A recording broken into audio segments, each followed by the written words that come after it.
We're here at JP Speed with myself, Jeff Plawecki, and I'm going to show everybody how to set the most important thing, your race sag on your bike. This should be your first setting that you do on any new bike or any bike that you're just going to jump on and ride. This is the most important thing to do as far as suspension setup. It's key in getting the bike to work well for you.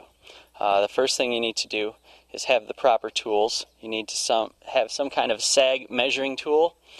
This is probably the best one out there right now is a Motion Pro sag scale, because it has both inches and millimeters on it, so it makes it real easy for everybody to read. Second, you also have to have a marker to make a point on the bike to measure to. And third, you need a hammer and some kind of drift or punch to loosen the shock spring retainers on the bike. Make a stationary point on the bike to measure from with the sag scale, and that's what we use the Sharpie for. So take your sag scale, set it at 0 with your fixed point with the bike on the stand. That's your initial sag measurement. The second measurement we're going to take is with the rider. You need 3 people to do proper sag measurement. The rider's going to put his feet on the pegs, be in a neutral position, balancing on the bike. We're going to check the sag, and he's at 114 right now, which is a little bit excessive for any track or any situation.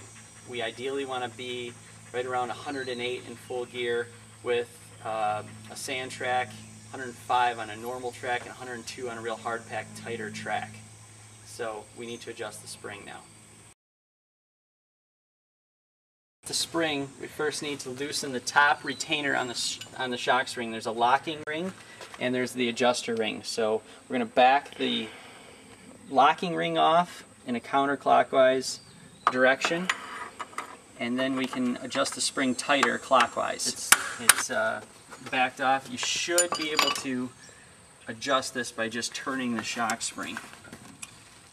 There's usually enough tension on the spring, sometimes it's easier from the other side, that you can put a couple turns on the spring before the retainer starts to spin separate from the shock. Okay. We've adjusted the spring about a turn and a half tighter. We're going to recheck the sag. Alright, once the race sag has been set and we've adjusted the spring, it's now at 108 millimeters, which will be perfect for a sandier track or a high speed track. The next important measurement to getting the sag right is to double check the free sag, the static sag, and that should be right between the ranges of about 28 millimeters to about 38 millimeters. And we are right at 30, so this spring, that'll tell you that the spring is proper for the rider. If he was at 22 millimeters right now, that would tell me that the spring is way too light for the rider and we had to crank it down too far to get the proper race sag.